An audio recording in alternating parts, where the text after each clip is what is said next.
Justin Vermaak now joins me to talk us through the new set of race meetings that are going to be coming up in the winter, and the stakes, as well as an increase in the appearance fee as well. So you've been hard at work. Yeah, Grant, it's been good fun because obviously we've had the Lormans King's Plate and the WSB Met throughout January, and then in behind the scenes trying to work on getting the winter book out as well. So it's been quite tricky, but yeah, last week we released the news and the new program, which has taken a slightly different structure in terms of the actual races. And the prize money levels I thought were important to release as soon as possible, especially considering that the horsemen are trying to plan their season, you know. And it's just good to know what's on the table so they can earmark which part of their string are going to which centre to race. Well, mission one that you set out to do was to increase field sizes, which certainly worked through the season. And let's not forget, we're not quite finished yet because we've got the big day on the 25th of February with the Derby and the Prawn Festival, and that looks set to be a really big card as well. We've got quite a few raiders that have stayed on for that meeting? We have. We've got a lot of raiders have already departed, and there are still Peter Muscat and Gareth van Zyl, a couple that still have horses here, and they'll be departing after that meeting. We're hoping that there'll be a few satellite yards set up, which I think is the case, but obviously we'll leave it to those relevant yards to announce that in due course to their patrons. And I mean, the meeting is going to be a fantastic one. It's the Seafood and Jazz Prawn Festival, which is always fantastically attended, and we have very good racing on the day as well. So I think that's going to be a nice end to our so-called summer season. Absolutely, and obviously I mentioned that because you've had the decent field sizes. Now the objective is obviously to try and keep as many horses here now to actually fulfill those field sizes going through the wetter months. Yeah, that is obviously the intention. We tend to drop a meeting on average per month as we get into the winter, and obviously the racing population does take a drop because people do travel up to KwaZulu-Natal for the feature race program, which is on offer. And we just felt that without trying to overly compete in anyone's turf, we wanted to put the opportunity on for our trainers and local stakeholders to race for good money here, and race for decent races here. So we put on a program which I didn't like the idea historically of dropping stakes between summer and winter. Yeah. I prefer the idea of dropping stakes in certain races as time goes on. So we've tried to over race like the maidens in earlier parts and look historically to where the best maidens run and pump the prize money in there. And then as the season goes on and you start to get weaker maidens, that's when we're having open maiden racing for a lot less prize money. Yeah. So, yeah, a few interesting initiatives. We've put on restricted maiden juveniles. These races will become, I've got a lot of questions of why they are restricted. At the moment, they're only restricted by higher entry fees, but it'll make more sense as we move on into the latter part of the year where horses turn 3. Then we'll have restricted maiden plates, which will be for 3-year-olds only, so that will be the restriction. And I've just looked historically and seen where do the better horses of the crop run. Yeah. And in those positions, we'll throw on restricted maidens. We have in April over 1,200 meters. We return to Hollywood Bet's Kenilworth, and I looked historically, a lot of very good horses debut over 1,200 in that part. So we put these restricted maiden juvenile plates on for 200,000 for the colts and 175 for the fillies. And I think it just adds a nice angle because you get twofold from a punting perspective. You know, when Snaith Stable or Crawford's or Bass, etc., when they nominate horses in those races, you know, oh, they're getting them ready. These are their key ones, you know. And then also as a punter, when you're seeing horses coming out of restricted maidens into normal maidens the next time, you know it's a drop in class technically, and you know those form lines will be easier to follow. So that's one little aspect where we're keeping with the key of a lot of stake money for young horses. We've increased the Langerman in those races in prize money, and changed up the minor race program a little bit, where we're moving into a more structured class racing system, which is similar to Asia. There's no wholesale change. It's handicap racing with benchmarks like we do now, except we're not going to be jumping from confusing levels of benchmarks. We're going to keep class 4, class 3, easy for punters to understand. And once again, and you'll know from racing in Asia, when you've developed that category of horse and you have horses campaigning class 3, and then they drop into class 4, It's an opportunity. it's an betting opportunity because no matter how poorly they perform in class 3 to get down to class 4, Absolutely. it's a big jump down, and inevitably within 2 starts, that horse wins a class 4 back into class 3. So that's just the type of thing we're trying to develop, changing things around a little bit. And at the top end, we've introduced a lot of feature races, which are non-black type, races like the Easter Sprint. So instead of having these boring pinnacle stakes over 1100, we're having the Easter Sprint or the Winter Vase over 2000 and the Winter Mile, etc. And position them in parts where higher rated horses generally struggle for races. And then we've made those races 200 grand, because why should they be one boring pinnacles for 140 when you can have the Easter Sprint for 200? Yeah. Adds a little something extra. And then when you compare the fact that those races are actually running for more prize money than Group 3s in other parts of the country at that time of year, it makes sense for local stakeholders.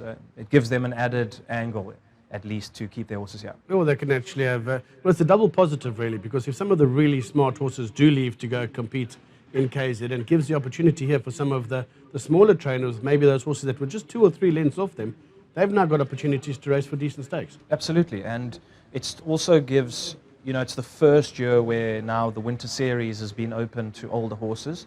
I think it had to go that way. It was a no-brainer. It was really starting to weaken with only 3-year-olds. The days of our massive horse population, and you'd send the best 3-year-olds to run in the Daily News in the July, and then you'd still have your Pocket Powers, Marinariscos, Rainbow Bridges, Whiskey Barons staying behind. I think those, we don't have the depth across the 3-year-old crop anymore. So that had to happen, and then it's given added opportunity for those horses that might not want to go for the Hollywood Bets July, or might not want to go for the Gold Challenge. Those 110 to 120 older horses could stay here and race for 300,000 Rand in those Group 3s, which is more than the Group 3s and even Group 2s in the rest of the country. So a lot of the opportunity is there. Now the horsemen can look at the program and balance it out and decide. And trainers might have 3 of the same type of horse, and I don't want to speak on behalf of yards, but if you're someone who's got, we had Vaughan here sitting here earlier, if you've got a linebacker, Rascallion, and Seeking the Stars, and a One World, you might want to take 2 to Durban, leave 2 behind. So it gives that type of angle for everyone as well. And also, you guys have upped the little Race Cape initiative for having your appearance fee. I think that's important. We wanted to develop a Race Cape summer structure and winter structure. Obviously, the summer structure has a lot of money going to raiders, which is super important, because I think it's been underplayed a little bit. The effect they had on our field size has been nothing short of monstrous. Yeah. And increasing certain race meetings by up to 25%. Obviously, without their presence in the winter and 1 less meeting per month, there's a bit more in the tank in terms of the budget. So I said to Greg, it's done a good job in improving trainers' yards with cash flow, etc., which is what we set out to do. Let's go further. Let's up it to 750 instead of 500 a runner.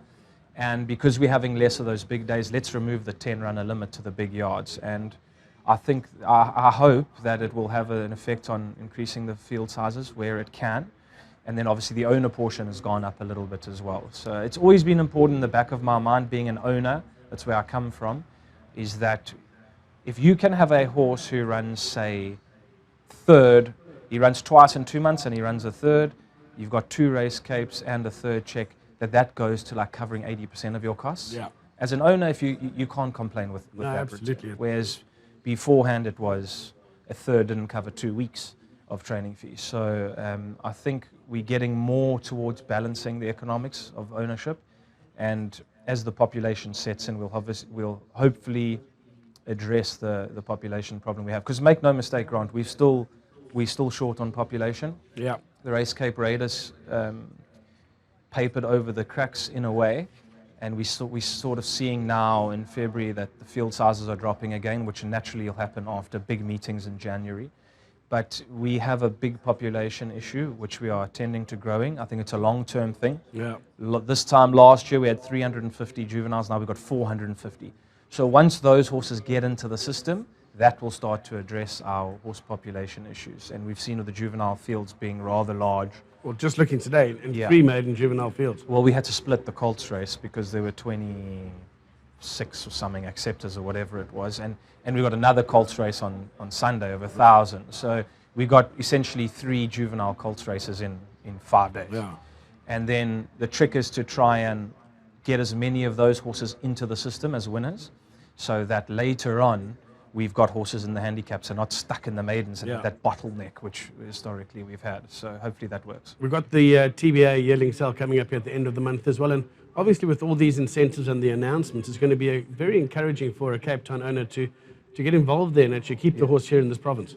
Absolutely, and I think I looked at the numbers from the BSA juvenile bonuses. They obviously have that great initiative where I think last year it was 60 grand and It's 100 now, yeah. it's 100,000 bonus this year. And the Cape owners were missing out because we were having less juvenile racing than the rest of the country. And now with that change, it's obviously swung the other way. It's giving our owners a chance to win not only good prize money, maiden juveniles now going to the winter 120 grand and juvenile plates 140, but they're also getting the 100 grand bonus from BSA for those graduates, Yeah. on top of the big prize money races that we've had, this juvenile series, etc. So it's swinging things a little bit in favor of our owners, which is, at the end of the day, what matters to us most. In closing, just before you go up, I know you've got other duties to do today as well. In terms of how the turnovers have progressed through the season thus far, you guys must be very pleased with what's happening here. Yeah, turnover numbers have been fantastic. I mean, Greg released a few of the numbers in the press release earlier in the week, and I think the very important thing has been the on-course over-the-counter turnover has gone, like, it's up significantly. Some of the numbers that get released, you think, oh, these guys are lying. You know, it's like they're really high, but that's because there's a lot more people on course these days. Yeah. And I think what's most important for us is that we're seeing that betting on our product is up in other regions outside of just our region, which is important because it means that people from other provinces are betting on our horses more and following what's going on. And once again, without harping on it, I think the Raiders have had a lot to do with that, because you have people, and it's an underplayed factor in our betting in our country, but you have people that follow jockeys and trainers. So you have Van Zyl fans that bet on him in Durban, and when he comes to Cape Town, they bet on him here. Yeah.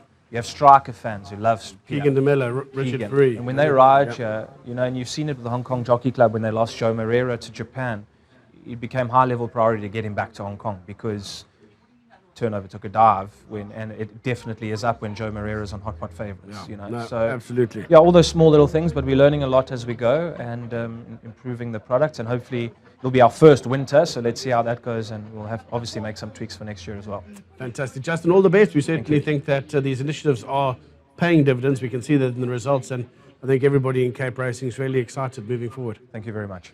Great stuff. That's Justin Vermaak. Thanks very much to him for giving us a little bit of an update on where we are now with the winter series and the winter race meetings approaching quite quickly. But we've still got the big day here on the 25th of February, and that is the Derby Day, and it's going to be accompanied by a jazz festival as well as the prawns. Certainly a day that you want to be attending racing here as well.